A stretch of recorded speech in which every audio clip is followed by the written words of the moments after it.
Special operation ગ્રુપે છેલ્લા 10 વર્ષથી સુરતમાં સ્થાયી થયેલા અને હીરા ઉદ્યોગ સાથે સંકળાયેલા આ રત્ન કલાકારને રૂપિયા 5.03 લાખની કિંમતની બનાવટી ભારતીય ચલણી નોટો સાથે ઝડપી પાડ્યો છે.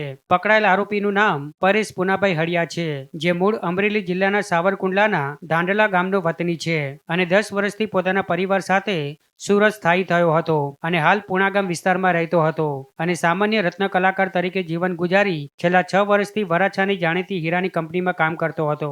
આરોપી પોતાની હીરા મજૂરીની આડમાં છેલ્લા 1 વર્ષથી નકલી ભારતીય ચલણી નોટોનો કાળો કારોબાર ચલાવતો હતો અને ખાસ કરીને ભીડભાડવાળી જગ્યાઓ જેવી કે શાક માર્કેટની લારીઓ, નાના ગલ્લાઓ અને છૂટક દુકાનદારોને નિશાન બનાવતો હતો, જેથી ભીડના લાભમાં કોઈ તેની નકલી નોટો પારખી ન શકે. આમ વધુ પૈસા કમાવવાની લાલચે તે ગુનાહિત પ્રવૃત્તિ તરફ ધકેલાઈ ગયો હતો અને પોલીસની નજરથી બચીને આ પ્રવૃત્તિ કરી રહ્યો હતો. ત્યારે આખરે તે કાયદાના સકંજામાં આવી ગયો છે.